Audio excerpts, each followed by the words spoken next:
Darling నాతో పాటు యోగా చేయడానికి వస్తావా? అంటే నీ ఉద్దేశం నేను లావుగా కనిపిస్తున్నానా? అది కాదే, యోగా ఆరోగ్యానికి మంచిదని. ఆహా, నేను రోగిష్టాన్లా కనిపిస్తున్నానా? కాదే, పోనీలే, నీకు నిద్ర వస్తుంటే పడుకో. అంటే ఇప్పుడు నేను బద్దకస్తురాలనేగా?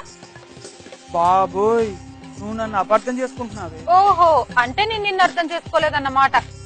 ఆ మాట నేనెప్పుడు అన్నానే? ఓ, నేను అబద్ధం చెప్తున్నా మరి. నాయనో, పొద్దున్నే ఏంటి ఈ రాద్ధాంతం? ఆహా, అంటే ఇప్పుడు గొడవలు పెట్టుకున్న దాన్ని కూడా నేనే. ఆల్ రైట్, నేను కూడా యోగాకి వెళ్ళట్లేదు.